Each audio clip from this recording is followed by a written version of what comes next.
Sebentar ya Pak, saya mesti atur settingan laptop saya. Ya, baik Pak. Ya, izin share dulu sambil. Baik, rekan-rekan sekalian, hari ini saya ingin membicarakannya secara lebih luas dulu, supaya kita punya gambaran yang lebih luas, karena saya diminta untuk bicara tentang santet segala macam gitu ya. Tapi saya rasa kita mesti punya pondasinya dulu. Dan saya dengan Pak Mulyadi itu mengampu mata kuliah okultisme dan eksorsisme, dan sudah 7 tahun di STT Jakarta, STFT Jakarta, dan 2016 saya memulai itu dan mengusulkan kepada Senat dosen untuk diizinkan mengampu mata kuliah ini. Awalnya rekan-rekan saya bingung apa yang mau diajarkan, apakah saya akan mengajarkan mahasiswa-mahasiswa kami jadi Ghostbusters begitu. Maka saya katakan tentu tidak, saya tidak akan mengajarkan mahasiswa saya jadi Ghostbusters. Tetapi yang disampaikan adalah mencoba memahami okultisme dan tentunya eksorsisme dari berbagai perspektif. Nah, perspektif yang kami sampaikan di kelas itu dalam tiap semester setahun sekali itu mulai dari apa yang Alkitab ajarkan tentang hal-hal itu, kemudian bagaimana perjalanan sejarah gereja, kemudian bagaimana masing-masing aliran seperti Ortodoks, Katolik, Protestan, kami bagi beberapa, Lutheran, Calvinis, Injili, dan kemudian Pentakosta Karismatik. Kami juga melihat dari agama-agama lain seperti Buddha, Hindu, Konfutse atau Konfusius, gitu, Konfusianisme, kemudian juga dari Islam. Kemudian kami juga melihatnya dari perspektif psikologi dan psikiater. Kemudian kami juga lihat dari aspek perdukunan itu sendiri. Bahkan pernah satu waktu kami undang dukun datang ke kampus untuk mempraktikannya. Kemudian selain itu juga dari budaya-budaya, mulai dari Sumatera Utara, Batak, kemudian Dayak, kemudian juga Jawa, Sunda, Toraja juga pernah, Maluku juga pernah, kemudian Papua juga pernah. Kami mempelajari dari perspektif budaya, bagaimana di masing-masing budaya itu hal-hal yang bersifat okultistik itu kemudian dipahami, dan kemudian tentunya dari semua itu kami mengajak mahasiswa untuk berlaku kritis, bersikap kritis, teologis, tapi juga tidak bersikap resisten, menolak begitu. Tapi di sisi yang lain juga tidak bersikap permisif, terlalu terbuka dan menerima semuanya. Jadi selalu basisnya adalah bersikap kritis teologis begitu.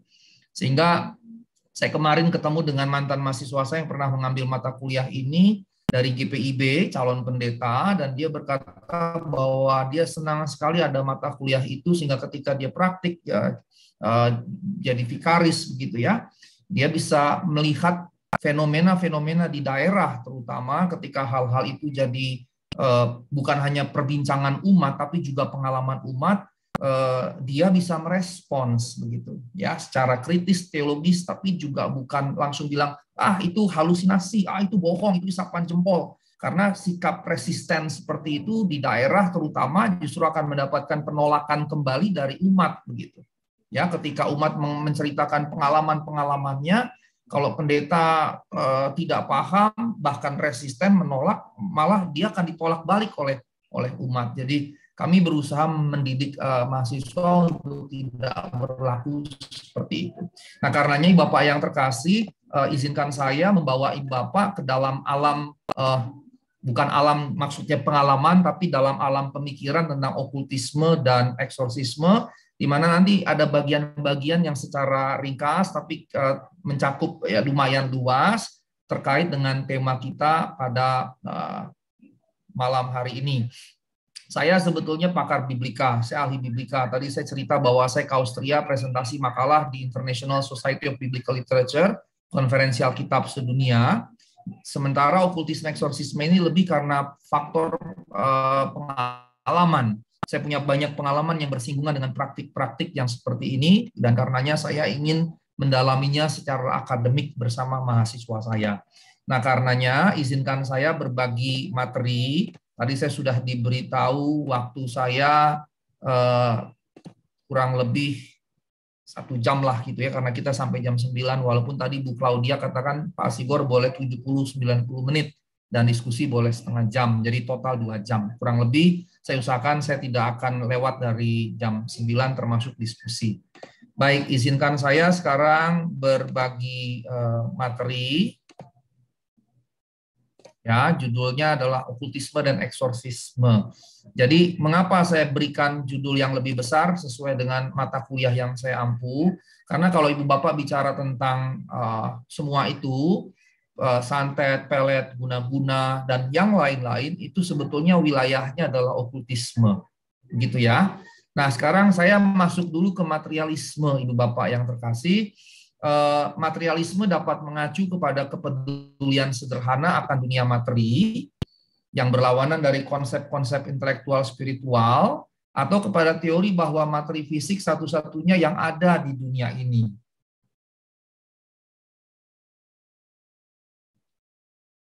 Nah, dalam kepentingan makalah ini yang saya acu adalah konsep yang kedua, materi fisik satu-satunya yang ada di dunia ini. Dan ini menegaskan bahwa segala sesuatu di dalam dunia alam semesta ini adalah materi tanpa keberadaan spiritual dan intelektual yang sejati. Kalau Ibu Bapak pergi ke negara barat gitu ya, Amerika Serikat, Eropa, bahkan juga Jepang dan Korea Selatan, sebagian cukup saya bisa katakan sebagian besar begitu akan lebih memahami dunia ini hanya materialistik, materi begitu ya. Tidak ada yang imaterial begitu. Tidak ada yang imaterial. Dunia barat itu sudah sejak lama, nanti saya akan jelaskan di sini. Ini doktrin yang bisa dikatakan dominan dan ini menjadi basis ilmu pengetahuan. Pendekatan-pendekatan saintifik pasti materialistik. Pendekatan saintifik pasti materialistik. Sampai titik atom saja, misalnya ketika kita bicara molekul, ketika kita bicara sel-sel, atom, itu semua adalah materi. Maka ilmu-ilmu saintifik tidak akan pernah bicara tentang roh, tidak akan pernah bicara yang spiritual, tidak akan pernah bicara yang rohani, sama sekali tidak begitu. Itu sebabnya menjadi lumrah ketika misalnya ilmu-ilmu itu tidak ada urusannya dengan yang non material atau immaterial. Materialisme menegaskan keberadaan hanya dapat dijelaskan dalam wilayah atau cakupan material tanpa mempertimbangkan roh atau kesadaran. Nah, alam semesta ini dipahami sebagai satu alat raksasa yang merupakan gabungan dari banyak benda material yang tunduk pada hukum-hukum naturalistik, hukum-hukum alamiah. Misalnya kalau saya banyak makan gula, saya akan diabetes. Sehingga kalau kemudian saya terus-terusan menderita diabetes, saya bisa mengalami gangguan-gangguan, antara lain kalau misalnya terjadi pembusukan, jari ini juga bisa putus, misalnya begitu ya. Itu yang dialami oleh mertua saya almarhum, kakinya jarinya putus karena diabetes. Dan lama-lama menyerang termasuk mata. Mata lama-lama buram dan bisa halusinasi, dianggapnya halusinasi. Padahal sebetulnya karena aspek gula darah yang tinggi yang mengganggu retina dan saraf-saraf mata. Dia melihat yang tidak terlihat, tapi yang tidak terlihat itu bukan roh, tetapi gangguan yang ada karena faktor diabetes. Nah, yang saya jelaskan tadi adalah penjelasan materialistik begitu. Atau contoh yang lain, ketika anak saya waktu saya kuliah di Jerman 2009 sampai 2015, ambil S3 bidang studi biblika di sana. Ketika anak saya kami pulang habis selesai saya S3, anak saya kemudian 2016 yang pertama menderita demam berdarah, sempat sampai titik trombositnya menyentuh 13.000 dan pembuluh darah yang halus di kedua tangannya mulai pecah-pecah, tangannya mulai warna kulitnya mulai menghitam gitu. Dan kemudian dia mulai halusinasi sampai pada titik di mana dia melihat sosok yang tinggi besar warna hitam begitu. Nah, kalau saya bicara kepada psikolog atau psikiater, maka anak saya mengalami fase halusinasi akibat trombosit yang rendah sekali. Dan memang kalau kita mengalami DBD, trombosit kita rendah, kita akan mengalami halusinasi. Dan psikolog akan dengan mudahnya jelaskan itu semua. Nah, kalau kita berkata kepada orang-orang Indonesia, termasuk di tanah Jawa, di Pulau Jawa, apalagi mereka-mereka yang memahami dunia klinik, pasti mereka punya pendekatan dan penjelasan yang berbeda. Tetapi kalau Ibu Bapak bertanya kepada psikiater, psikolog, dokter, pasti jawabannya seperti yang saya berikan tadi.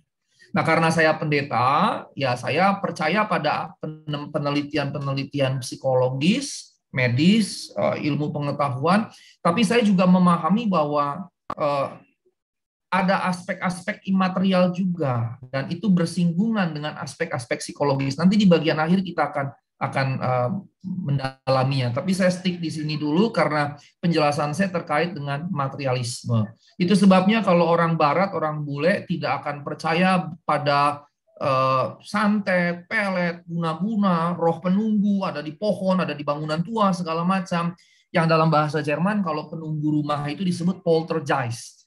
Poltergeist. Kalau Bapak Google saja di YouTube misalnya, itu ada kejadian-kejadian di mana tiba-tiba di dapur drawer atau laci lemari jatuh begitu, ya, nggak ada yang jatuh, pintu tiba-tiba terbuka, barang-barang tiba-tiba jatuh dari meja dan seterusnya. Itu disebut dengan poltergeist. Itu dari bahasa Jerman, tapi itu jadi istilah yang banyak digunakan dalam kajian okultisme.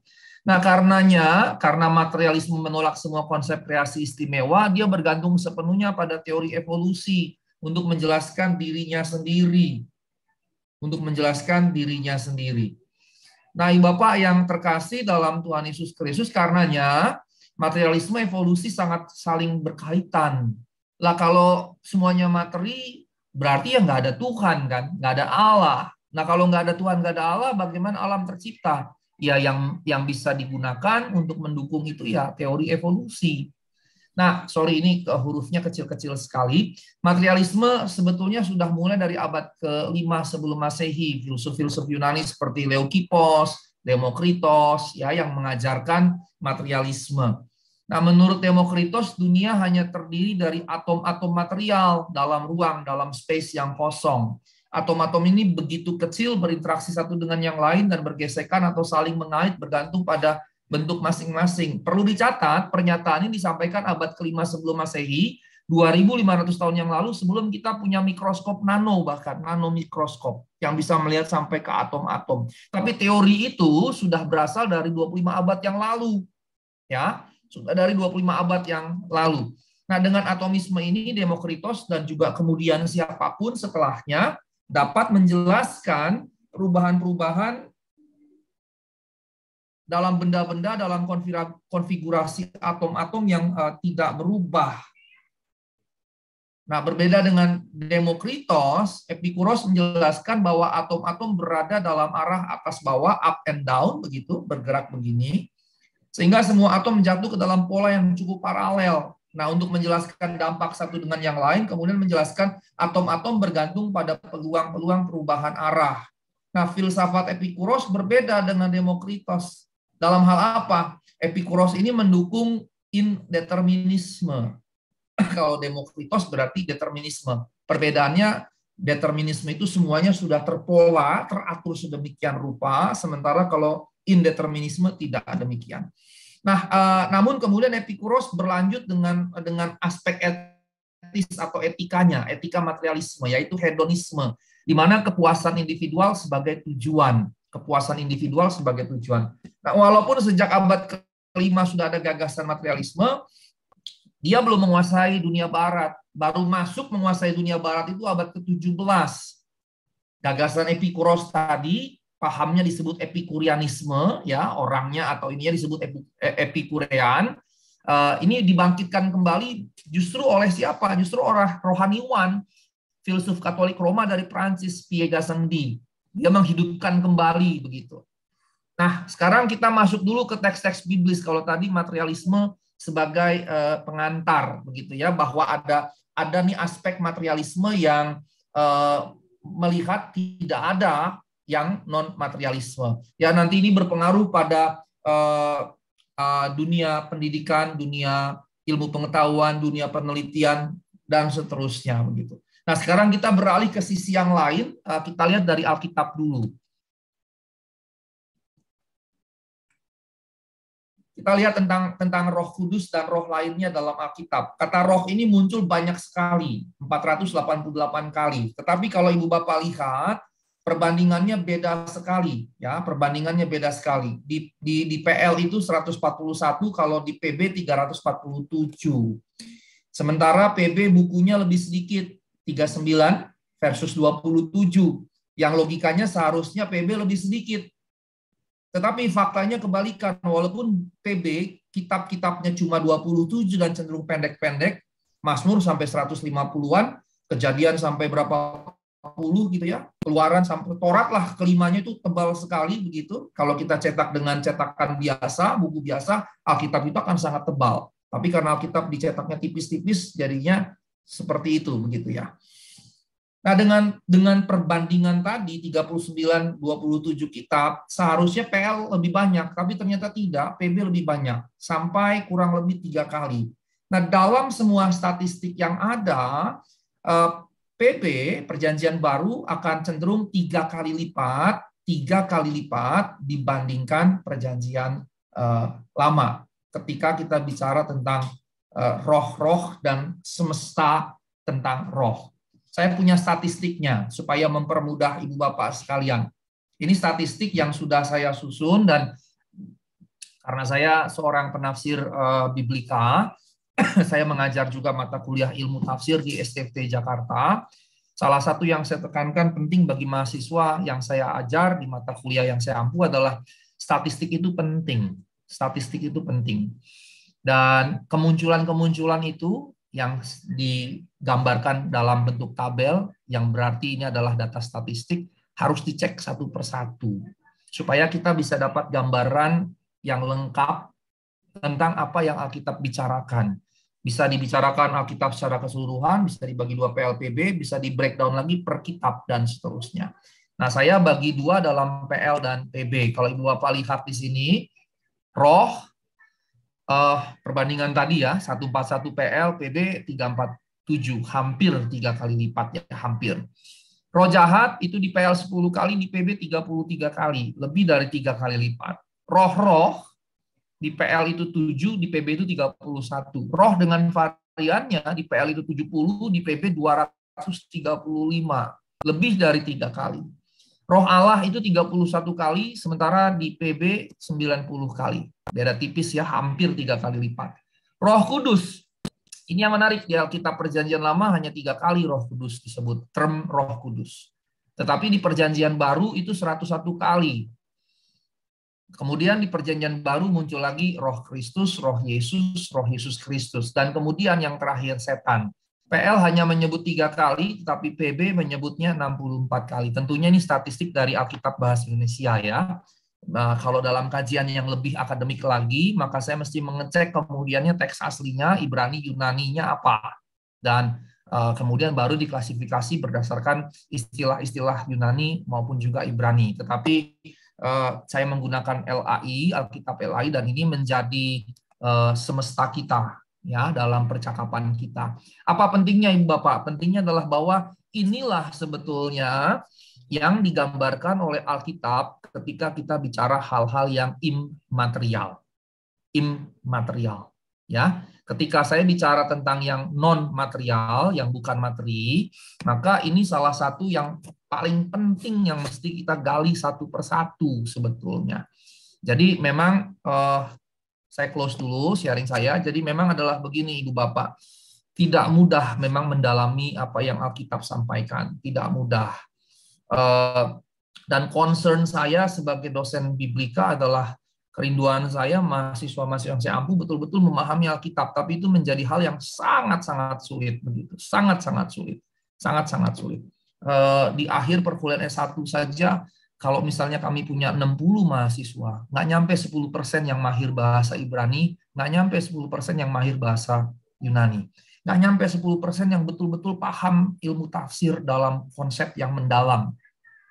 Begitu ya. Ini pergumulan saya sebagai dosen Biblika begitu.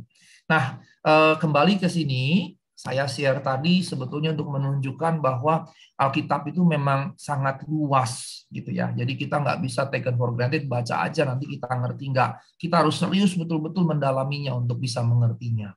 Nah, model ini salah satu yang saya gunakan dalam mengajar ilmu tafsir. Lihat statistiknya, pelajari apa yang disampaikan di tiap bagian ini, di tiap kemunculan ini. Satu-satu ini harus dicek. Mengapa? Karena setiap teks dan konteksnya bisa punya pemahaman yang berbeda. Tidak bertentangan tapi berbeda. Sehingga menggambarkan semesta yang luas tadi. Begitu. Nah, kita bergerak lebih jauh untuk melihat ini secara lebih umum ya, lebih cepat karena tidak mungkin saya jelaskan satu demi satu gitu ya. Nah, kita bicara secara luas dulu di Perjanjian Lama dulu sekarang. Dalam PL, istilah roh jahat baru muncul di Ulangan 30-17, tapi sosok spiritual yang antagonis itu sudah muncul sejak awal penciptaan dan digambarkan dalam sosok ular. Dalam Septuaginta, Alkitab PL berbahasa Yunani, ya itu disebut office. Office. Tapi bukan dalam pengertian office bahasa Inggris ya, kantor kalau itu ya. Nggak ada hubungannya gitu ya. Kantor tidak berarti jadi ada roh jahatnya gitu ya, enggak ya. Office ini bahasa Yunani ya, yang artinya ular. Artinya ular. Tetapi dalam bahasa Yunani, office juga punya arti figuratif, yang artinya sosok yang licik. Sosok yang licik. Nah, dalam Alkitab Perjanjian Lama bahasa Ibrani, kata yang digunakan adalah nakas. Tetapi nakas ini hanya berarti ular. Sementara kalau di bahasa Yunani, office, ada juga pengertian figuratif atau konotatif, yaitu sosok yang licik. Mengapa? Karena berarti ada semacam konsep dalam masyarakat Yunani kuno, bahwa ular adalah representasi dari sifat licik atau kelicikan gitu ya. Itu yang bisa kita simpulkan bahwa dalam budaya Yunani kuno ya, ular dianggap representasi kelicikan begitu ya. Nah, saya lanjutkan. Alkitab bahasa Latin menggunakan istilah serpens atau serpents, terserah kita, karena huruf E itu di Latin cenderung kurang dibedakan. Nah, versi Samarianya ini pakai kakas. Dari ini muncul kemudian versi Inggrisnya. Inggris kan disebut serpent gitu ya. Gitu ya, ini Inggrisnya. Nah, kalau dalam bahasa versi Samaria ya, ini disebutnya kakas yang artinya penipu atau pembohong. Nah, di zaman kuno, nah ini kita akan lihat perkembangan makna ya, perkembangan makna yang berarti diakronistik. Makna yang berkembang dalam perjalanan waktu. Di zaman kuno, pada awalnya ular itu dianggap gambaran representasi dari kecerdasan dan kebijaksanaan. Nah, ular adalah gambaran personifikasi dari sebuah karakter kemudiannya licik, jahat, penipu, pembohong, yang dalam perspektif Yahudi dipahami sebagai representasi iblis. Jadi ini adalah tahap awal, tapi dalam tahap perkembangannya terjadilah ini, yang dalam istilah linguistik disebut sinkronistik. Nah, sekarang kita masuk ke istilah roh-roh jahat. Dalam PL secara keseluruhan istilah roh jahat hanya muncul 8 kali di semua teks ini. Nah, Ulangan 32 ayat 17 ya, yang mana pertama kali muncul ada gambaran tentang persembahan korban yang dipersembahkan bukan kepada Yahweh tetapi kepada Allah-Allah atau ilah-ilah lain. Ayat ini menegaskan Allah-Allah lain itu sesungguhnya adalah roh-roh jahat. Di ayat itu ya, bukan tafsiran, tapi ayat itu mengatakan bahwa ilah-ilah itu adalah roh-roh jahat. Nah, roh-roh jahat dalam Perjanjian Lama bahasa Yunani disebut daimonios, yang kemudian dari situ muncul istilah demons dalam bahasa Inggris. Kemudian dalam bahasa Ibrani, tanah, PL bahasa Ibrani, istilah yang digunakan adalah shed. Shed itu adalah roh jahat. Nah, dalam kisah 1 Samuel 16, roh Allah undur dari Saul. Undurnya roh Allah dari Saul digantikan dengan hadirnya roh jahat yang mengganggu Saul. Ayat 14-16 menegaskan bahwa roh jahat tersebut berasal dari Allah. Nah, ini yang menarik Ibu Bapak yang terkasih. Ada dua sudut pandang tentang hal ini. Dan dimanapun teks ini dibahas, ada saja anggota-anggota jemaat, baik kalau gereja yang mengadakan seperti sekarang, atau kalau lembaga-lembaga lain. Saya kadang-kadang dari lembaga lain seperti LAI misalnya, kemarin 7 sesi berturut-turut tentang Kristologi Paulus, kemudian ada sesi webinar, seminar juga. Kemarin misalnya saya membahas 144.000 di Kitab Wahyu, angka atau bilangan 144.000 begitu. Nah, dalam kegiatan-kegiatan webinar seperti itu, ketika kita tiba pada teks ini, maka selalu ada dua sudut pandang. Yang pertama memahami bahwa roh jahat itu memang Allah yang mengirimkan, atau roh jahat itu berasal dari Allah gitu ya. Yang roh Allah undur dari Saul, terus datanglah roh jahat. Maka banyak yang memahami bahwa roh jahat itu memang dari Allah. Dan ini jadi problematis. Di mana problematisnya? Problematisnya adalah gini. Waktu kita memahami ini, nanti Ibu Bapak coba cek pemahaman Ibu Bapak masing-masing. Waktu Ibu Bapak memahami Allah pencipta segala sesuatu, pertanyaannya adalah begini, apakah berarti Allah juga menciptakan roh-roh jahat, setan-setan? Apakah juga berarti Allah menciptakan kejahatan demi kejahatan yang terjadi dalam kehidupan manusia? Dan biasanya kalau kita mengatakan ya, bahwa roh-roh jahat, setan, iblis juga berasal dari Allah. Yang kedua, bahwa segala kejahatan, segala keburukan, segala hal yang negatif yang kita alami, yang ada di dunia ini, berasal dari Allah. Biasanya nanti ada konsekuensi yang berikutnya lagi, yang kita kemukakan dalam istilah teodisi, keadilan Allah. Lalu di mana letak keadilan Allah? Begitu. Ya, nanti ada cabang-cabangnya lagi gitu ya yang rumit, tapi nanti kita bahas mungkin di sesi yang lain. Tapi jadi persoalannya adalah begini, kalau memang kejahatan berasal dari Allah, kalau kejahatan memang berasal daripada Allah, maka Allah menjadi sosok yang bermuka dua. Pada satu sisi menghadirkan kebaikan, pada sisi yang lain memproduksi kejahatan. Nah, kalau kita menolak itu, persoalan berikutnya adalah kalau begitu, dari mana asalnya roh-roh jahat? Dari mana asalnya kejahatan demi kejahatan? Nah, ini persoalan yang problematis. Saya hadirkan ini, saya tidak akan jawab, berikan solusi. Kalau Bapak Ibu nanti nanya saya juga saya tidak akan jawab, karena bukan sesinya. Silakan bikin sesi ini, undang pembicara-pembicara dari STT Jakarta, undang siapapun, undang saya lagi juga silakan. Tapi ini jadi teaser yang baik untuk mendalami hal ini. Karena saya seringkali doakan orang, apalagi yang udah sekarat ya, yang mau meninggal gitu. Apalagi kalau keluarga yang mau ditinggalkan nggak rela. Mereka kan bertanya, mengapa Allah begini? Mengapa Allah begitu keji mau mengambil orang yang saya kasih? Apalagi kalau yang mau meninggal tuh masih muda dan seterusnya gitu ya. Atau ketika terjadi hal-hal yang buruk, kecelakaan segala macam, kita akan bertanya, mengapa begini? Di mana keadilan Allah dan seterusnya. Nah, itu biar saja nanti jadi persoalan berikutnya yang kita jawab. Saya kembali kepada poin saya karena terkait dengan yang pertama ini.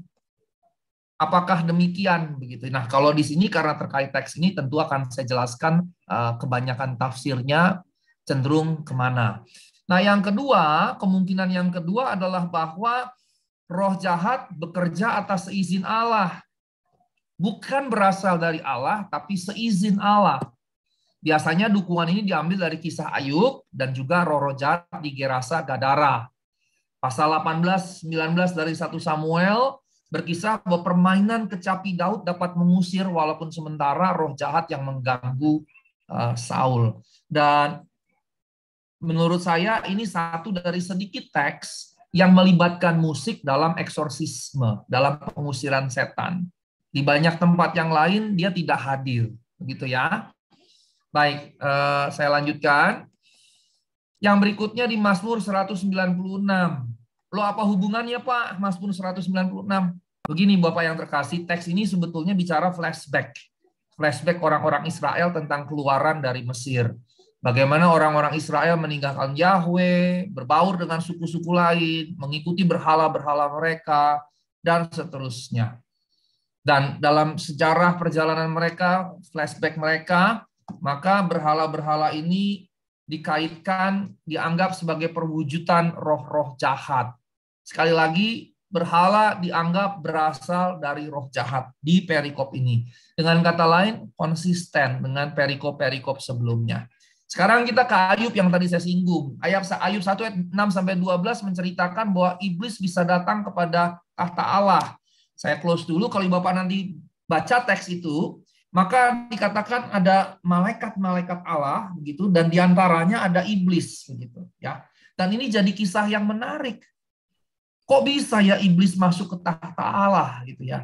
Dan ini jadi problematis karena tafsirannya beragam begitu, dan selalu ada kecenderungan teks-teks yang sulit akan hampir tidak pernah dikhotbahkan di mimbar-mimbar gereja.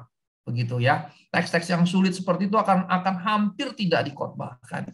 Tetapi saya justru senang mengkhotbahkan teks-teks yang sulit.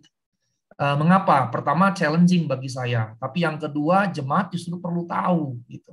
Teks-teks yang sulit itu justru perlu digali supaya jemaat tahu. Nah, kembali ke sini, dalam perikop ini iblis di dalam Perjanjian Lama bahasa Yunani disebut diabolos. Diabolos. Walaupun nggak ada hubungannya dengan bolos, tapi kalau ada yang bolos, jangan-jangan temennya dia bolos gitu ya, bolos sekolah, bolos kerja, segala macam gitu ya. Harusnya kerja dia bolos gitu ya, harusnya dia belajar, sekolah, kuliah dia bolos. Nah itu jangan-jangan temennya dia bolos. Ini guyonan saja, tapi ini menarik begitu ya. Baik. Diabolos kemudian diterjemahkan kalau bahasa Spanyolnya diablo, kalau bahasa Inggris jadi agak menyimpang tapi masih ada hubungan jadi devil. Diablo, devil, jadi devil begitu ya. Sementara tanah itu pakai kata satan atau satanas. Nanti Yunaninya jadi satanas. Tapi di tanah itu satan. Nah, kalau kamus Ibrani BDB Brown Driver Briggs ini mendefinisikan superhuman adversary. Superhuman-nya maksudnya adversary-nya ini superhuman gitu ya. Superhuman maksudnya dia musuh manusia tapi dia super gitu. Dia bukan setara dengan manusia. Ketika dikatakan superhuman, dia tidak setara dengan manusia.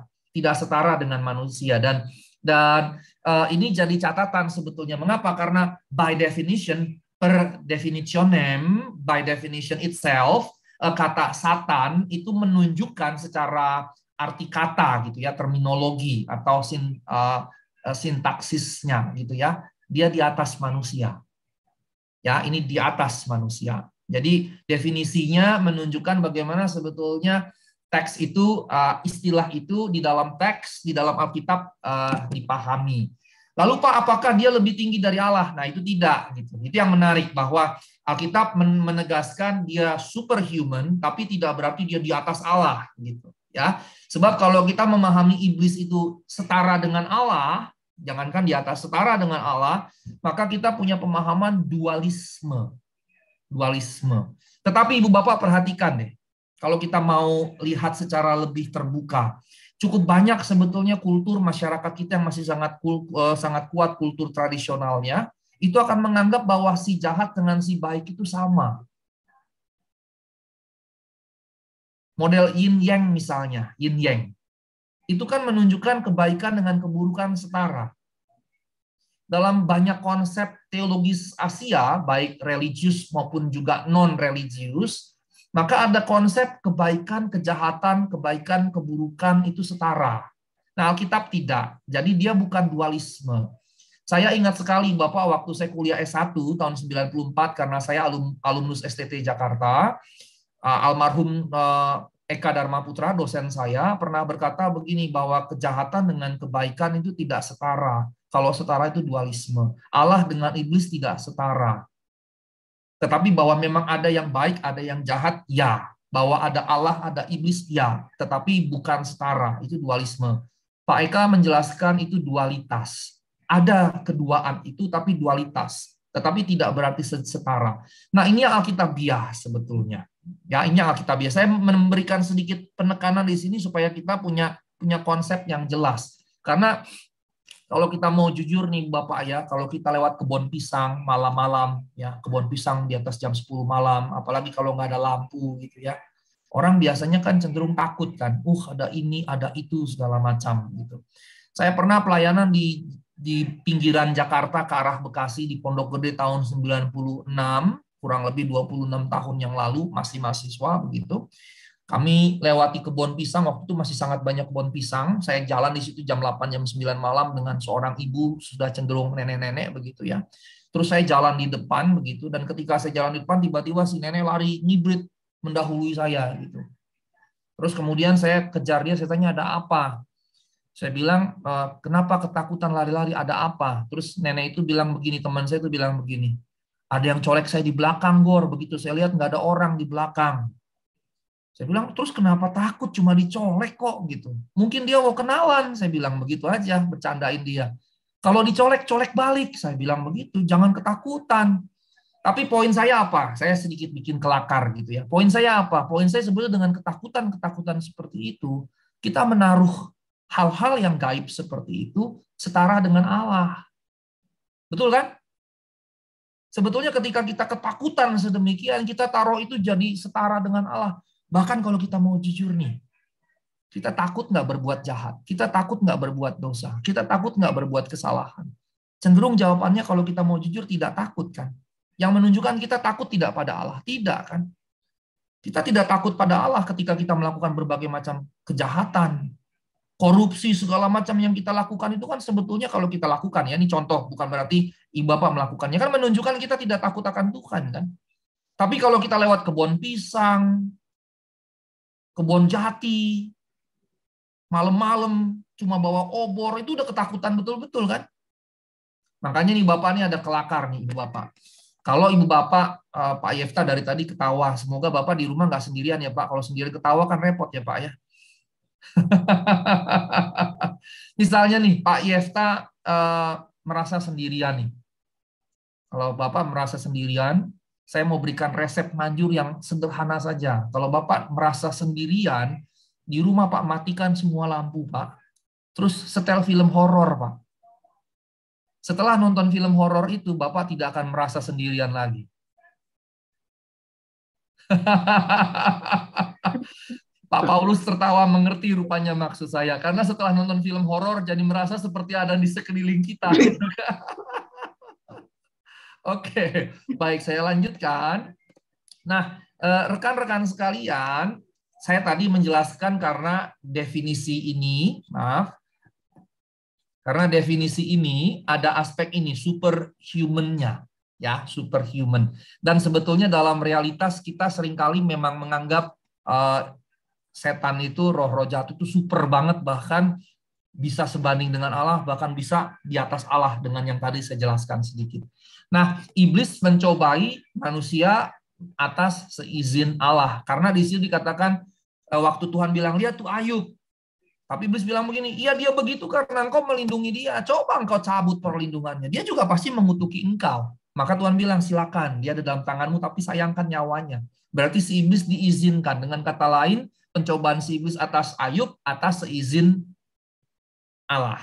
Ya, bukan Allah yang mengirim si iblis, tetapi atas seizin Allah. Ini dalam konteks Ayub, ya, yang kita bisa bahas dalam seluruh Alkitab, tapi waktu kita tidak memadai dan bukan itu tema kita. Nah, selanjutnya ini ada yang di close.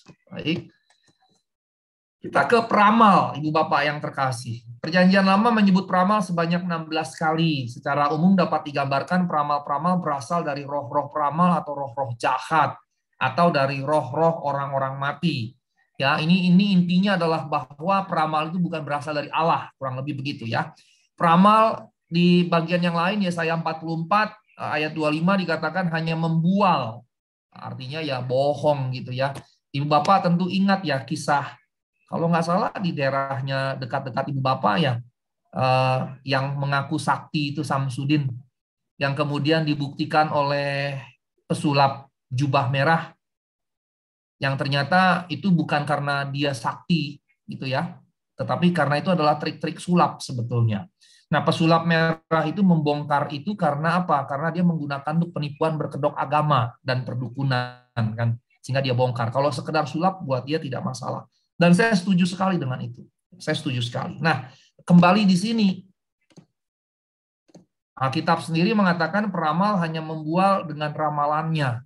Dan Yahweh Allah dalam PL tidak menginginkan ini karena ini dianggap berhala dan najis. Maksudnya berhala bukan berarti bahwa itu adalah sosok berhala, tetapi kita memberhalakan itu, gitu maksudnya. Ya, kita memberhalakan itu. Makanya nggak bertentangan dengan Paulus di 1 Korintus. Paulus bilang tidak ada berhala di dunia ini, gitu. Itu maksudnya bahwa sebenarnya nggak ada kuasa-kuasa itu, yang ada hanya kuasa Allah, begitu ya. Yang ada hanya kuasa Allah, atau yang dengan kata lain Paulus mau bilang yang paling berkuasa, yang berkuasa satu-satunya itu Allah, begitu. Nah, di Perjanjian Lama konsepnya ya seperti itu. Dan karena ini dianggap berhala dan jadi menduakan Allah, di Perjanjian Lama yang memang sangat keras, peramal-peramal itu dihukum mati.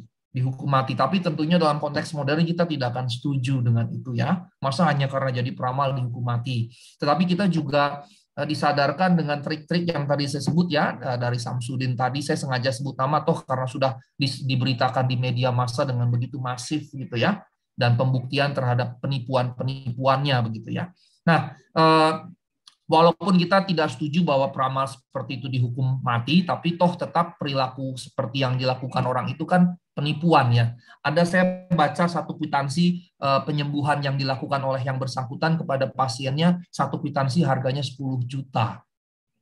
Sembuh enggak, tapi ya habis itu duit begitu. Dan ini mirip perempuan pendarahan kan, yang datang ke tabib-tabib tapi tidak menyembuhkan, tapi keadaannya makin parah begitu. Nah, rekan-rekan juga harus hati-hati waktu kita berkata ini ada alternatif yang bagus, ini ada pengobatan alternatif yang bagus, ini ada pengobatan alternatif yang bagus. Kita harus hati-hati karena jangan-jangan itu sebetulnya lebih ke tipuan dan memberdayakan, memanfaatkan sugesti, gitu ya, sugesti, begitu ya.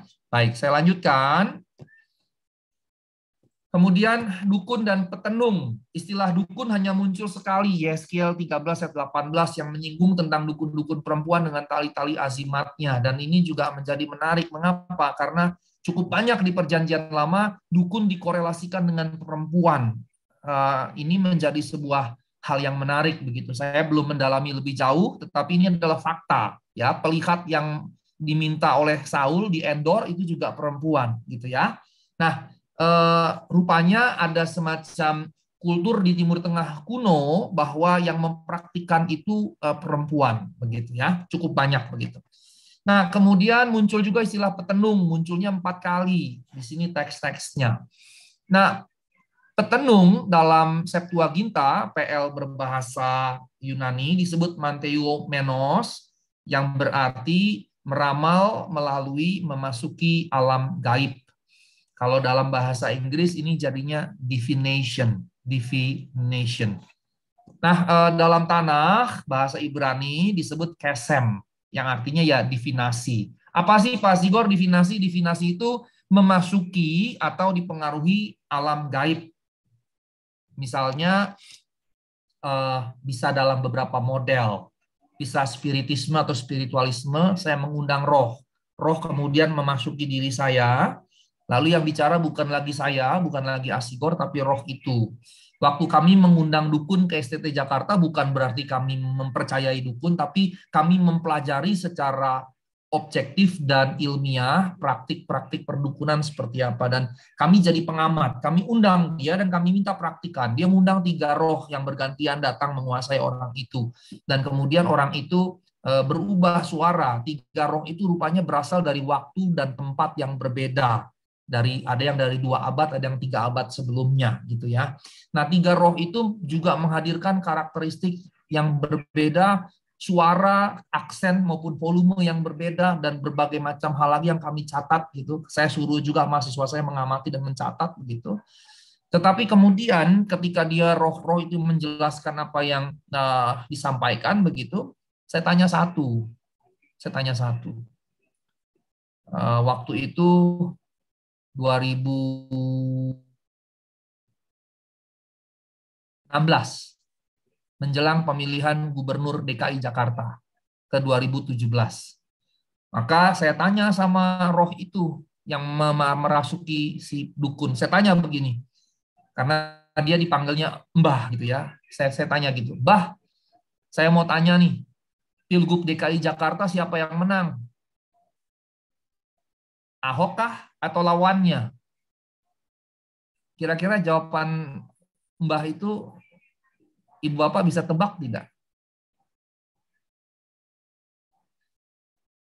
Pak Yefta geleng-geleng kepala. Roh itu nggak jawab. Nggak jawab. Pertanyaan saya sampai saya ulang 2 kali, saya 3 kali nanya. Mbah, saya mau tanya siapa yang menang Pilgub DKI Jakarta. Sama sekali diam, saya nggak direspon sama sekali. Dia nggak menjawab. Jangankan bilang nggak tahu, nggak sama sekali, saya seperti diabaikan. Kesimpulan saya apa? Kesimpulan saya dari situ adalah bahwa perdukunan sebetulnya tidak mampu membaca masa depan. Mengapa? Nah ini jadi secara teologis lagi nih. Karena masa depan belum terjadi. Dan masa depan hanya diketahui karena belum terjadi oleh Dia yang Maha Tahu. Karena kalau Dia tidak Maha Tahu, Dia tidak mungkin tahu apa yang akan terjadi karena belum terjadi. Hanya Dia yang Maha Tahu, yang sepenuhnya tahu apa yang akan terjadi, yaitu siapa? Allah. Dan itu mengafirmasi saya. Apa yang saya tanyakan itu sebetulnya mengetes. Saya tes gitu. Dan itulah batasan-batasannya. Jadi kalau Ibu Bapak nih datang ke yang katanya orang pintar, alternatif, bisa meramal, ahli nujum, indigo, atau segala macam, maka waspadalah bahwa tidak ada yang benar-benar tahu masa depan selain Allah. Nah, yang menariknya, Alkitab justru membungkusnya sebagai rahasia atau misteri ilahi. Di dalam perjanjian lama maupun di perjanjian baru, Allah hanya sesekali menyampaikan kejadian yang akan datang dalam rupa nubuat disampaikan kepada nabi-nabi di perjanjian lama. Di perjanjian baru, hanya Yesus yang memprediksi akhir zaman, menyampaikan akhir zaman. Para rasul sendiri tidak banyak memberikan prediksi masa yang akan datang, hanya 1-2 kali kejadian. Selebihnya masa depan kita itu misteri bagi siapapun, tidak misteri hanya bagi Allah. Ini catatan penting loh. Ini catatan penting bagi kita sekalian. Mengapa? Karena Allah ingin kita menjalani hari-hari kehidupan kita dengan beriman percaya kepada Allah. Ini prinsip dasarnya. Ini prinsip dasarnya. Nah, saya lanjutkan. Arwah dan pemanggil arwah. Istilah arwah, pemanggil arwah ini muncul 22 kali. Pemanggil arwah dilarang oleh Allah karena dianggap najis. Pelakunya dihukum mati.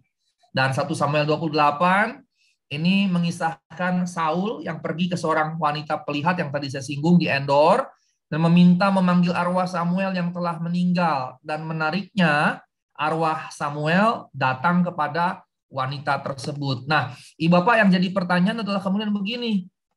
Lalu, benarkah itu roh Samuel yang datang kepada wanita pelihat itu? Atau yang lain? Nah, dalam tafsir terhadap teks ini, ya, terhadap 1 Samuel pasal 28, itu ada 2 posisi. Ada 2, sama seperti tadi. Ya, sama seperti tadi. Apakah roh jahat berasal dari Allah atau bukan dari Allah? Ada 2 sikap minimal. Maka untuk persoalan teologis ini pun ada 2. Apakah memang kalau kita mati, misalnya nih, maaf kata contoh ya, mohon maaf hanya jadi contoh. Ini ada tulang saya si Hombing, mama saya baru naik baho itu si Hombing Luban Toruan. Si Hombing, sorry, ya betul. Ya, jadi saya mesti panggil semua yang marga si Hombing tulang. Jadi ada tulang saya yang Naburju ini. Misalnya saya jadikan contoh nih, Pak Siombing, saya panggil Pak karena ini forum umum ya, kalau di adat saya harus panggil tulang nih.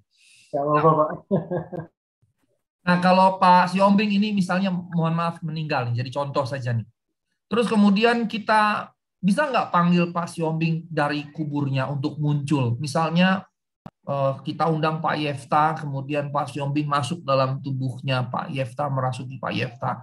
Kemudian di keluarga si Hombing misalnya kepada anak cucu, kalau sudah punya cucu, kemudian Pak Yefta yang menyatakan ini aku adalah si Hombing, bapaknya si ini gitu, mau ngomong sama anak-anak dan cucu-cucu saya, dengarkan saya.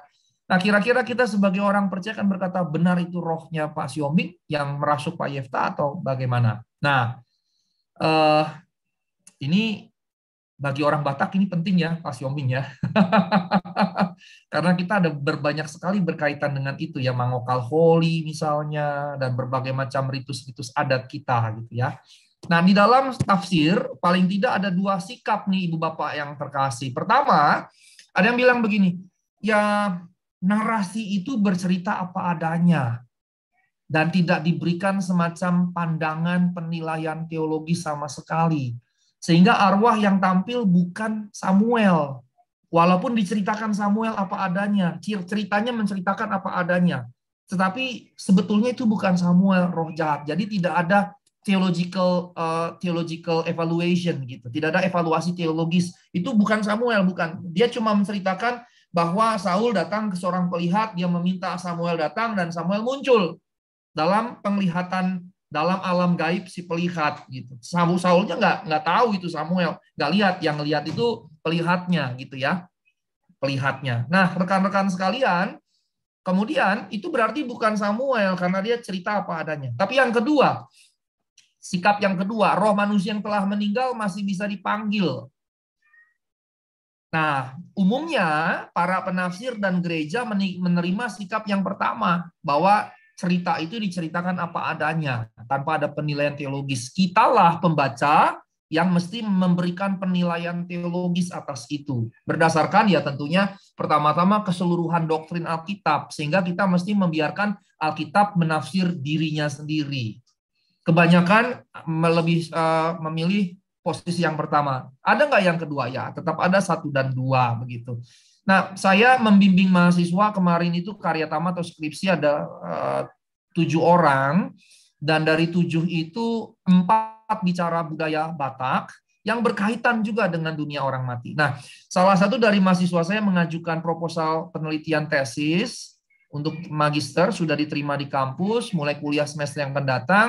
Dia bicara tentang roh orang mati, dunia orang mati, dan roh orang mati, serta eksorsisme di keempat Injil. Dan saya katakan, ayo kita kerjakan, kita teliti baik-baik.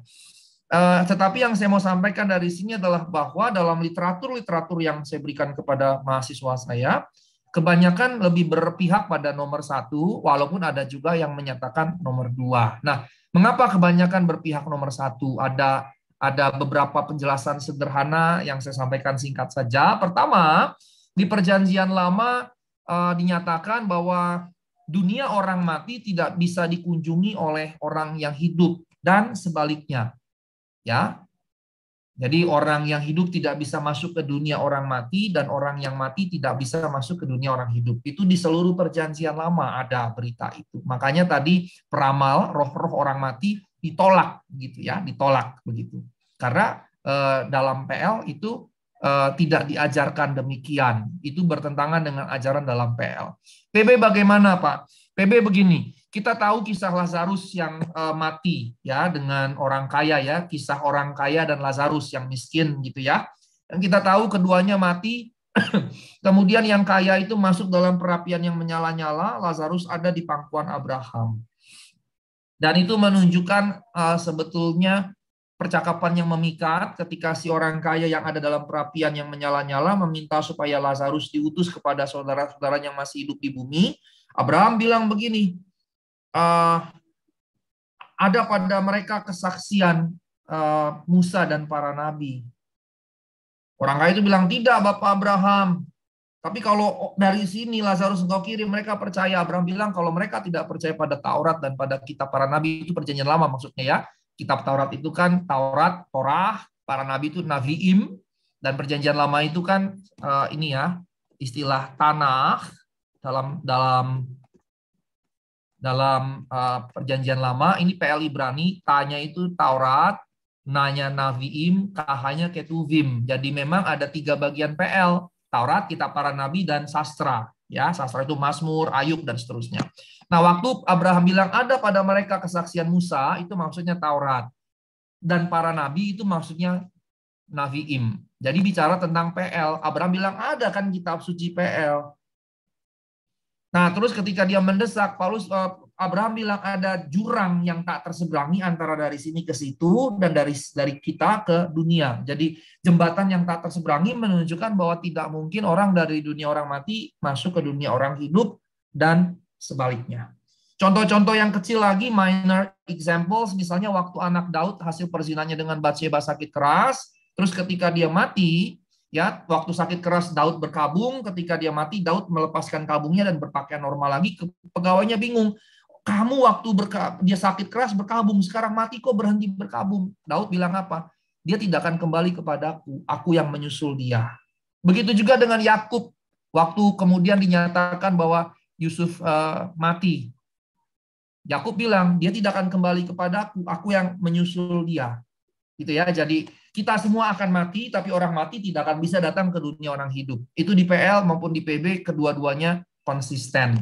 Sehingga dengan kata lain, segala teks yang bicara misalnya kisah ini misalnya ya 1 Samuel 28, kita mesti lihat dari Alkitab itu sendiri, contoh-contoh yang saya jelaskan tadi.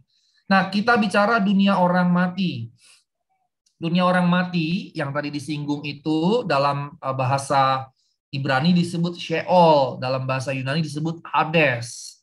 Nah, dalam semua kemunculan itu orang-orang hidup kemudian mati dan akan masuk dalam dunia orang mati tersebut.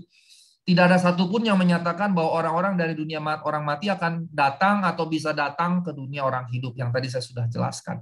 Saya masuk ke Lucifer nih, Lucifer.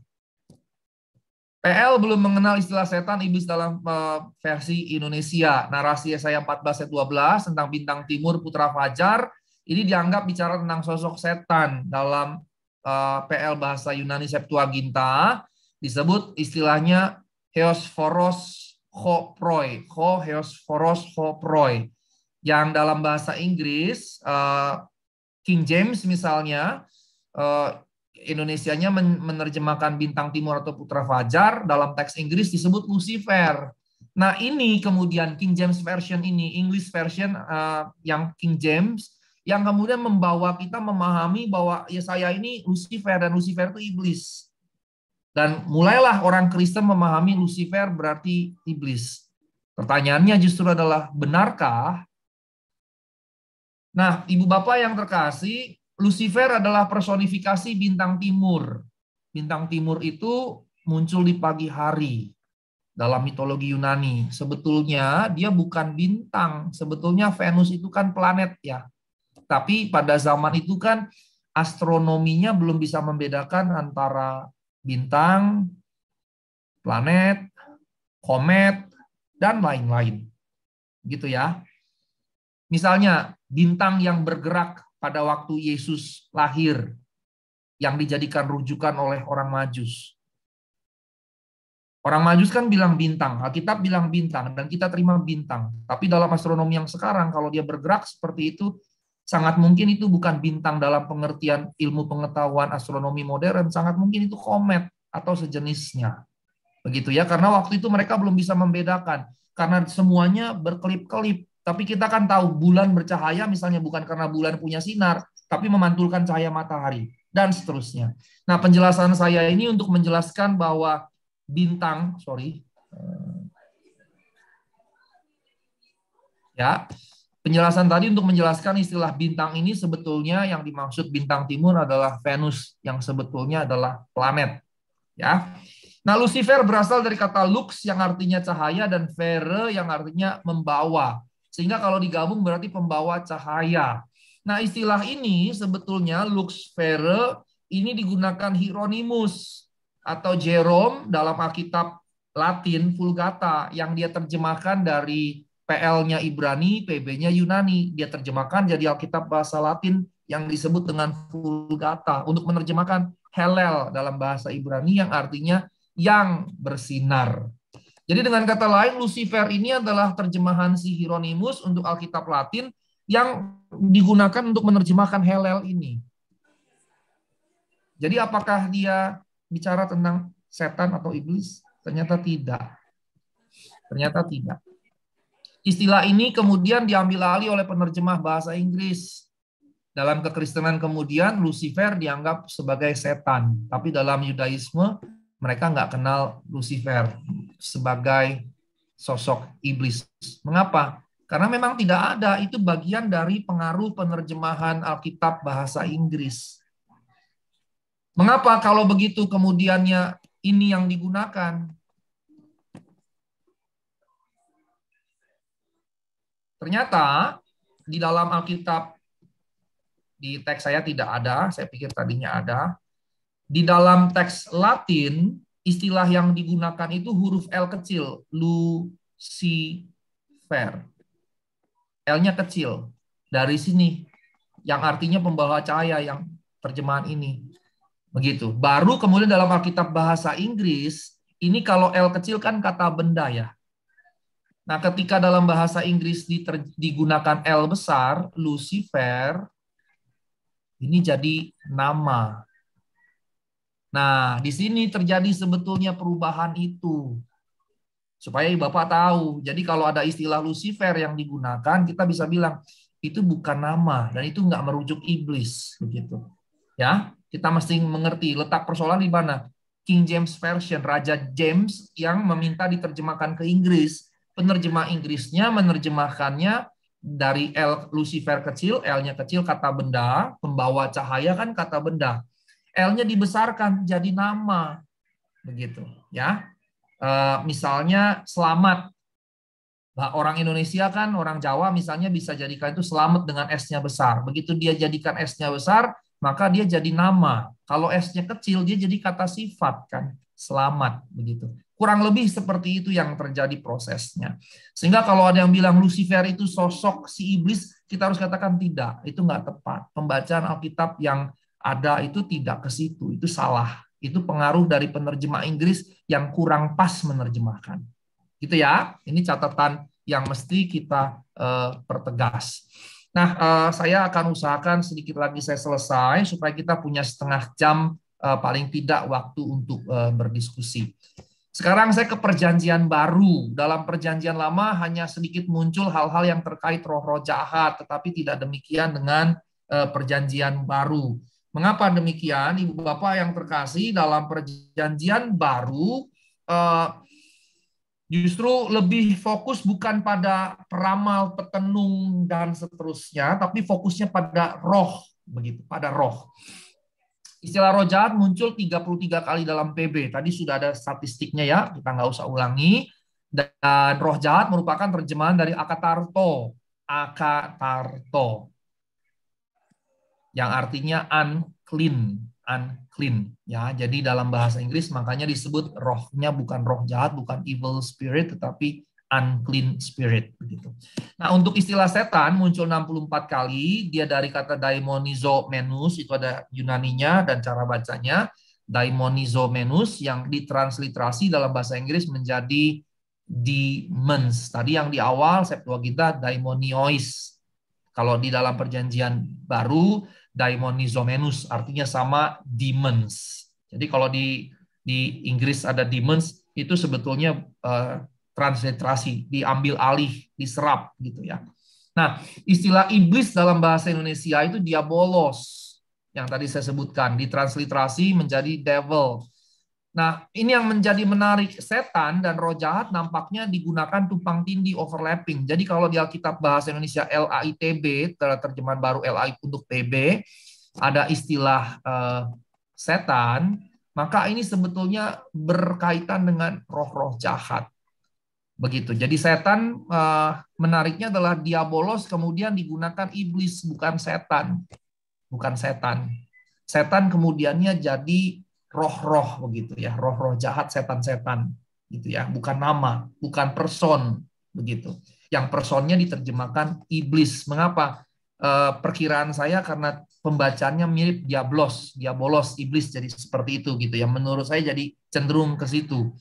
Dan setan seharusnya yang diterjemahkan, ini harusnya sebetulnya setan, tapi karena Yunani punya juga istilah satanas, maka satanas yang diterjemahkan jadi setan dengan S besar. Tapi lebihnya kalau LAI perjanjian baru pakai setan itu bukan diabolos, bukan person, tapi roh-roh begitu ya.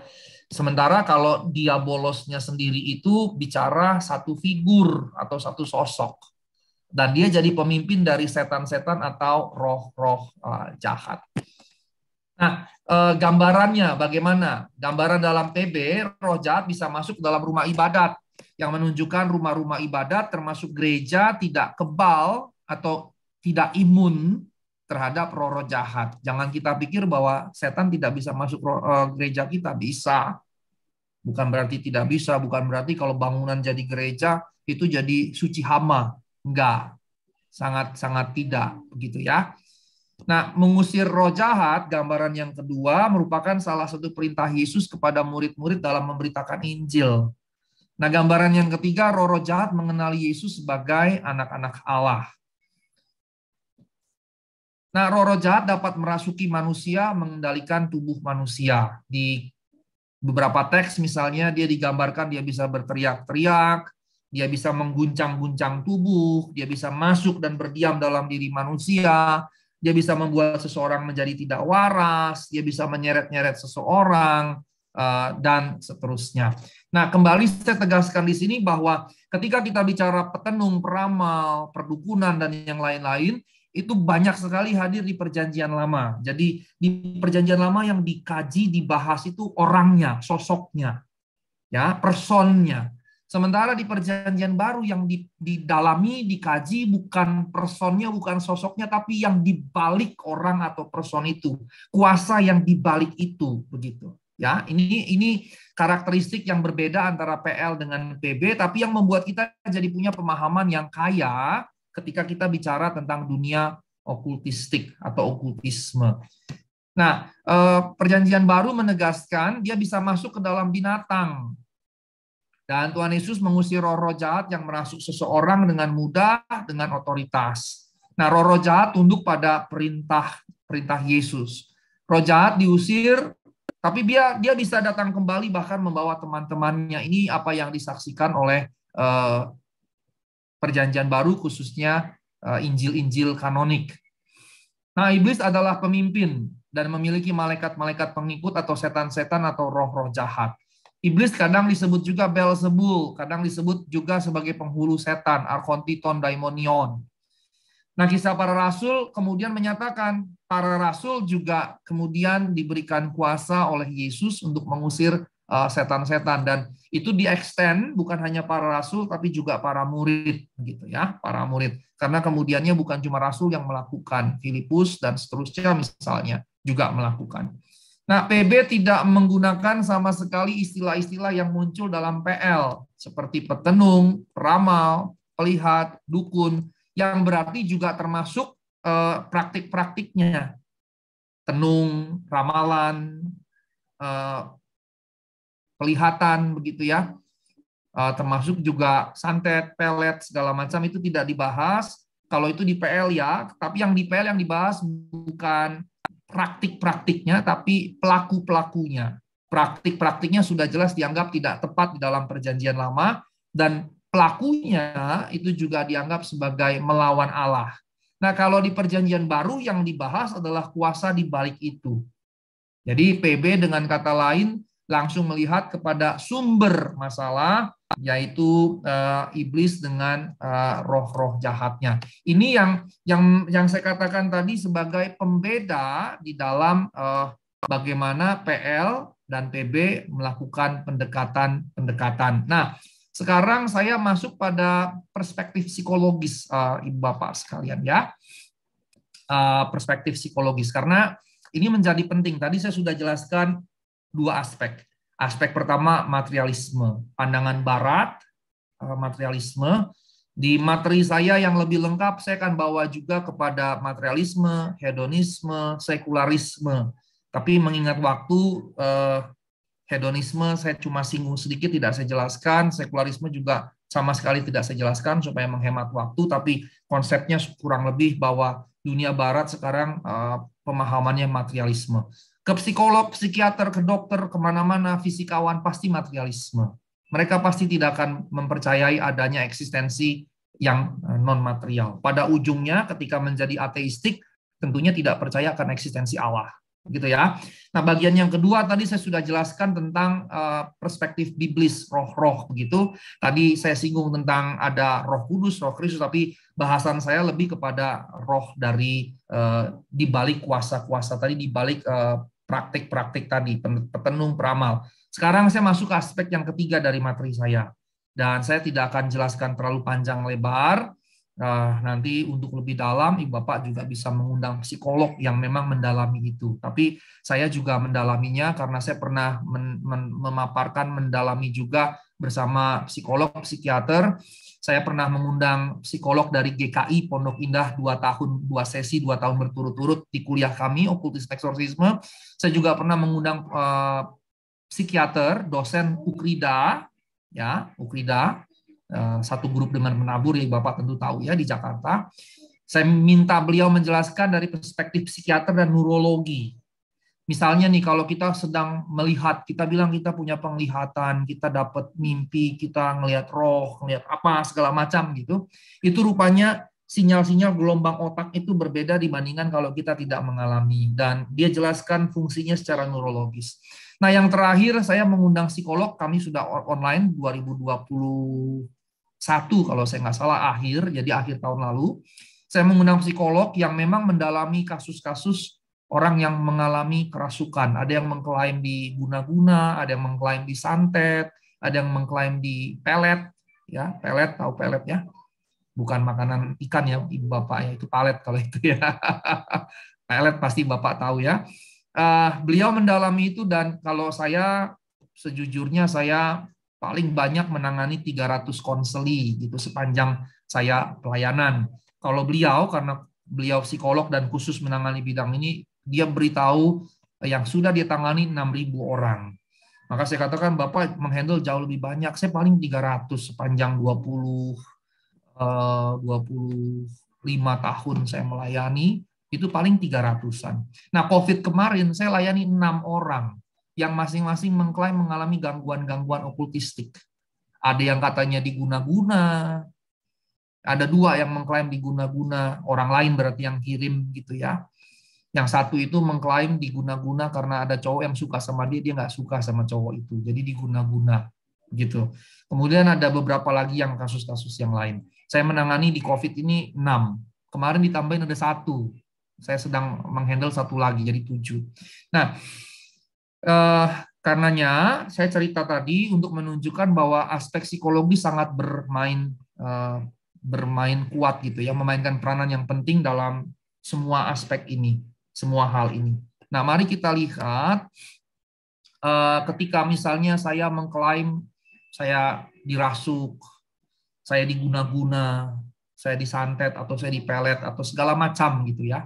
Apapun. Jadi saya bicaranya secara umum gitu.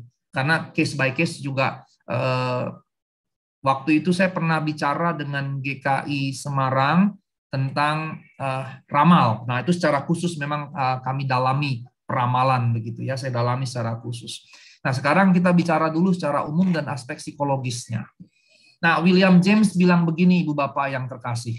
Entah roh itu ada atau tidak, William James ini seorang profesor antropologi dan psikologi di Amerika Serikat, bukan teolog ya, profesor bidang psikologi dan antropologi. Dia berkata bahwa entah roh itu ada atau tidak, ia pasti masuk dalam diri manusia melalui jiwa yang retak.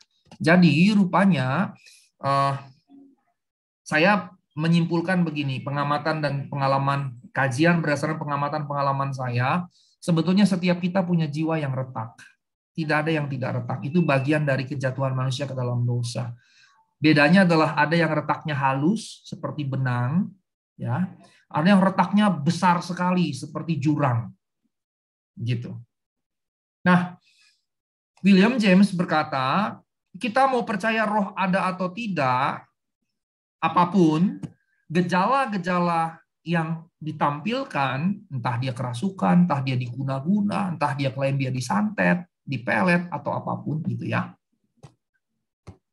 Maka itu terjadi karena jiwa seseorang retak. Jiwa seseorang retak. Nah, misalnya ada orang yang misalnya karena diguna-guna, dia jadi kesurupan misalnya ya. Ada satu contoh nih, katanya di Guna-Guna. Tiap azan maghrib itu teriak-teriak. Panas, panas. Jadi kayak lagu rock ya. Panas, panas. Dingin, dingin. Jadi kayak lagu rock gitu ya. Ada yang kasus seperti itu. Orang-orang bilang, Pak ini di Guna-Guna. Karena momennya persis hanya di jam itu. Nah, kita akan biasanya kalau masuk ke dunia klinik, oh ya itu di Guna-Guna dan bikinlah macam-macam ritual begitu ya. Tapi kalau kita dekati secara psikologis, maka pendekatannya akan berbeda. Nah, nanti pendekatan bagaimana nih Bapak yang mesti kita lakukan? Karena ini gereja, saya juga akan menjelaskan secara ringkas saja pendekatan yang seharusnya kita lakukan. Ada lagi kejadian, satu orang ibu, ini kalau nggak salah entah Jawa Tengah atau Jawa Timur. Saya ini jadi kasus yang sudah dituliskan tapi anonim dalam kajian rekan saya. Ibu ini ibu muda, sudah punya suami dan punya anak, branch manager sebuah bank besar di salah satu kota lumayan besar, begitu di daerah entah Jawa Tengah, Jawa Timur, saya lupa. Kemudian pada saat penghitungan laba akhir tahun gitu ya, laba yang dimiliki oleh bank kantor cabang ini lumayan, dibikinlah semacam celebration party gitu ya, pesta perayaan gitu. Nah lagi dansa-dansa, joget-joget gitu, si ibu manajer jatuh ke pangkuan si karyawannya, bawahannya, stafnya, staf biasa gitu. Jatuh ke pangkuan staf biasa itu. Nah kemudian ketika jatuh ke pangkuan staf biasa itu, si ibu muda ini mendadak kemudian jatuh cinta pada si pegawai ini dan kemudian pergi meninggalkan suami dan anak-anaknya. Keluarganya kemudian berkata ini diguna-guna oleh si lelaki ini karena laki-laki ini tidak punya jabatan tinggi, dia mengguna-gunai bosnya sendiri supaya bisa dia pegang gitu ya. Nah, prosesnya panjang sekali. Mereka sempat kabur gitu ya, meninggalkan suami dan istri suami dan anak si ibu ini. Tapi kemudian keluarga berusaha, kemudian melibatkan psikolog segala macam. Ya kemudian berproses, akhirnya mulai dilayani dan seterusnya. Nanti kisahnya bagaimana nanti saya cerita di akhir. Ini kisahnya dua tadi saya belum ceritakan selesainya gimana ya, supaya Bapak kepo gitu ya. Nah, kembali ke sini. Ketika orang mengalami kesurupan atau yang sejenisnya begitu ya, maka dia jadi semacam pemenuhan kebutuhan tertentu yang hilang. Dua contoh tadi, walaupun yang satu ada gejala kesurupan, kalau ada suara azan maghrib jadi seperti kesurupan di momen itu saja. Kalau yang perempuan tadi, ibu tadi, di pangkuan si lelaki, kemudian jatuh cinta, seperti gambar orang yang ada istilah-istilah di perdukunan itu, ada istilah-istilah yang beragam gitu ya, ada yang beragam istilahnya. Dan yang umum orang biasanya menyebutnya diguna-guna. Tapi istilahnya ada yang misalnya, saya lupa istilahnya, tapi di beberapa perdukunan itu ada namanya tertentu, dukun suka mempromosikan ini untuk ini begitu ya. Bahkan saya terakhir lihat reel di YouTube, di Facebook, ada ibu yang menawarkan itu gitu ya, menawarkan untuk melakukan itu, guna-guna itu untuk memikat lawan jenis. Nah, ini sebetulnya menunjukkan adanya kebutuhan yang hilang, kebutuhan tertentu yang hilang, dan itu memenuhi pemenuhan.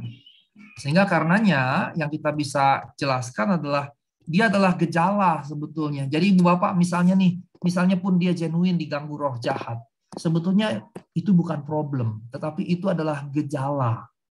Gejala. Sama seperti misalnya kalau tadi saya cerita tentang mertua saya yang matanya mulai mengalami gangguan penglihatan, itu bukan problem, itu gejala yang disebabkan oleh problem aslinya, diabetes. Kesurupan juga begitu, kesurupan itu bukan masalahnya, itu gejala. Begitu ya. Nah, karenanya apa? Karenanya kita mesti menemukan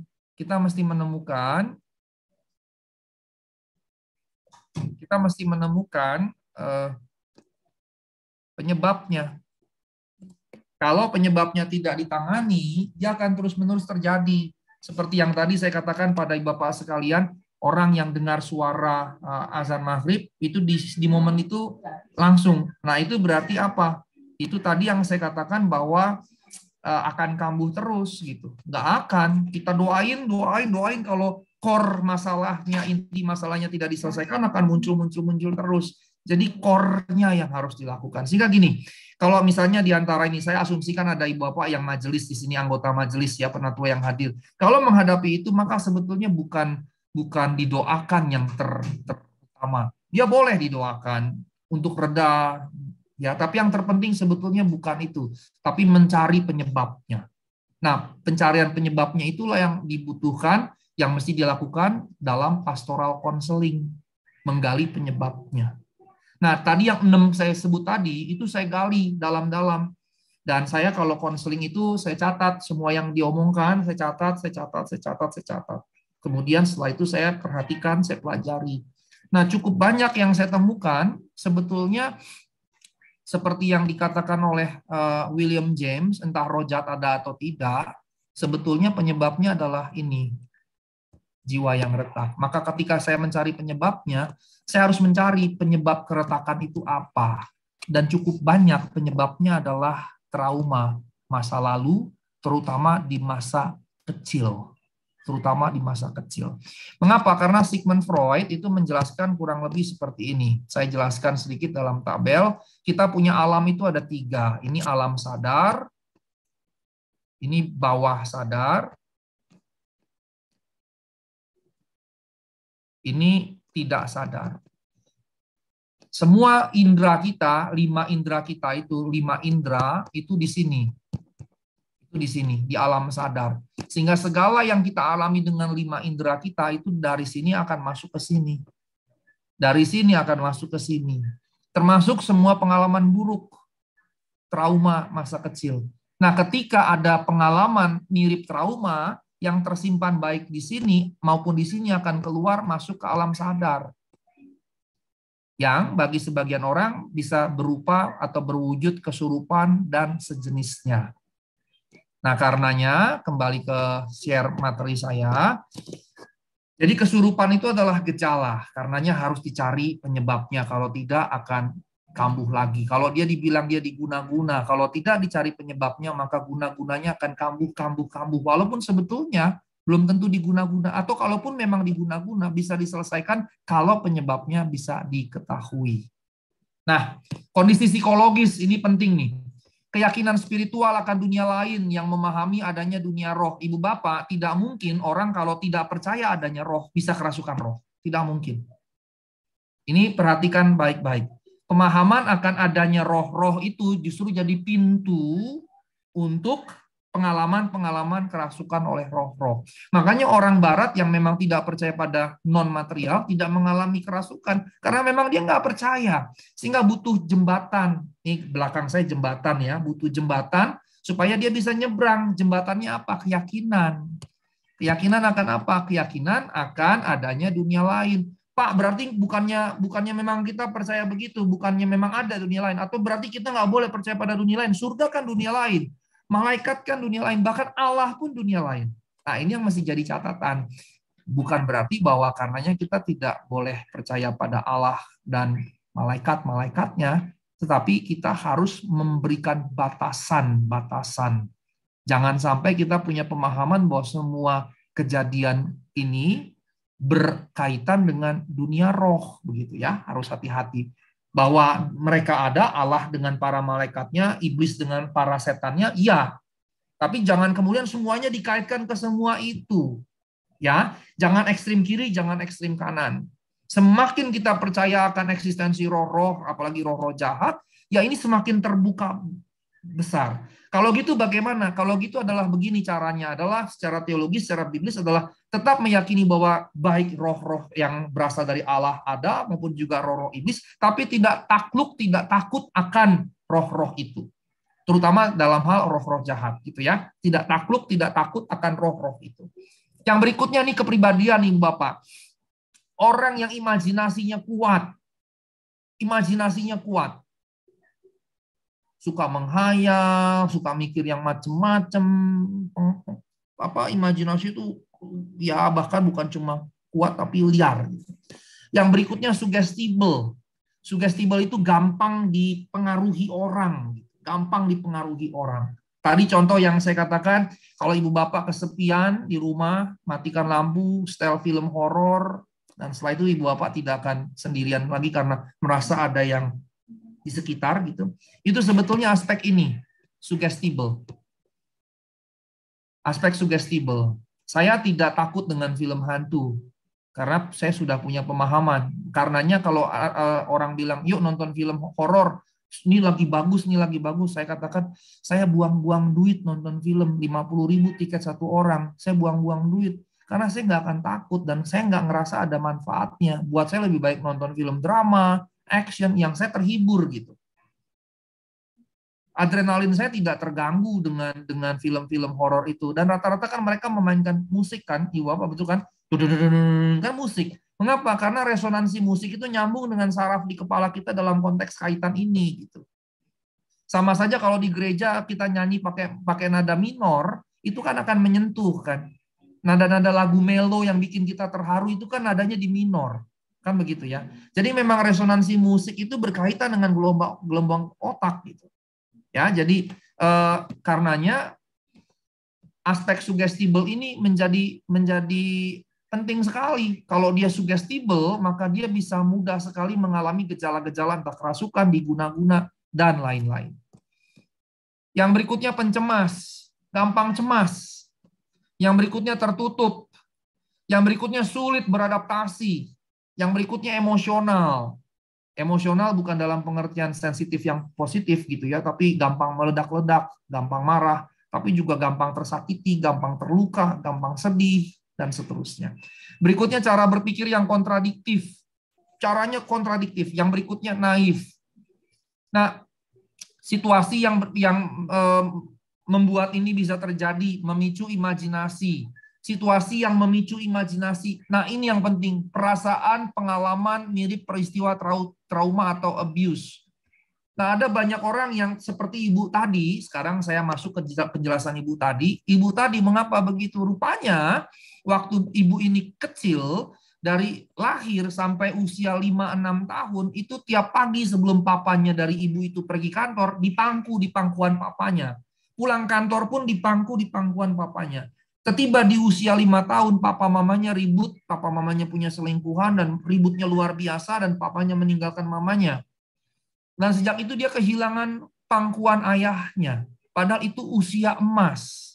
Dia kehilangan pangkuan ayahnya. Dan ketika dia jatuh di atas pangkuan si lelaki tadi, dia nggak pernah sebelumnya berada di pangkuan lelaki selain papanya, sejak saat itu udah nggak pernah lagi, malah pengalaman mirip trauma masa lalu membangkitkan itu. Sehingga orang bilang, oh dia diguna-guna. Padahal bukan. Padahal adanya kejadian yang serupa dengan trauma masa lalu yang membangkitkan itu. Satu orang ibu tiba berkata kepada saya, ini saya diganggu roh-roh jahat di rumah saya, ada begini, barang dipindahin segala macam. Mungkin ada yang mau guna-guna saya, mungkin yang mau santet, pindah-pindah semua barang. Maka saya ajak konseling, saya minta dia cerita segala macam. Rupanya dia punya pengalaman trauma masa lalu yang buruk sekali dengan mamanya. Mamanya tidak pernah menghargai dia. Mamanya tidak pernah beri pujian yang baik padanya. Mamanya selalu bilang, kamu nggak bisa, kamu nggak mampu, kamu lemah, kamu nggak akan berhasil. Semua kata yang negatif disampaikan kepadanya oleh mamanya. Waktu beranjak, dia pindah kerja, di usia yang sekarang dia pindah kerja, ketemu bos dari luar negeri kalau saya tidak salah. Dan bos itu kemudian bilang sama dia, kamu nggak bisa, kamu pasti nggak bisa, kamu gagal, kamu lemah. Nah, apa yang disampaikan bosnya sama dengan yang disampaikan oleh mamanya. Sehingga trauma masa lalu muncul. Sehingga tadinya dia tidak mengalami hal-hal yang dialami, tiba-tiba dia mengalami itu semua.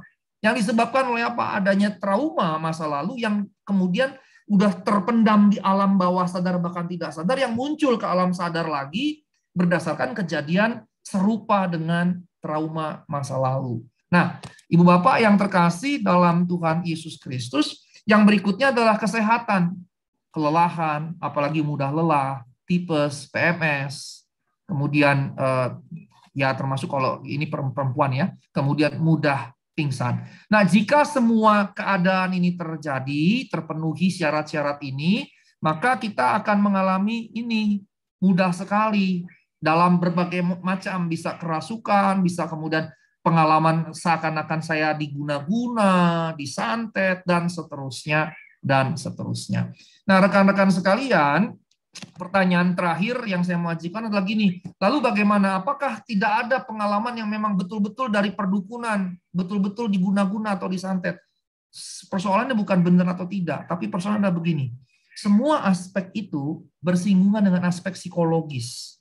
Karena dunia itu masuknya ke wilayah kejiwaan kita.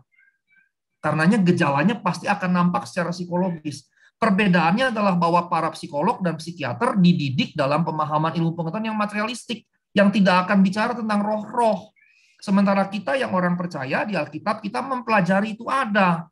Sehingga karenanya apa? Kita mesti menggunakan dua pendekatan tadi. Dalam pastoral counseling, kita mesti memperhatikan psikologi. Tapi bukan hanya psikologi, tapi kita mesti juga melakukan pendekatan pastoral counseling. Maka misalnya sebagai penutup, kalau ada orang yang diguna-guna, lakukanlah penggalian-penggalian yang saya jelaskan tadi. Tapi kemudian dibimbing juga dalam doa dan firman.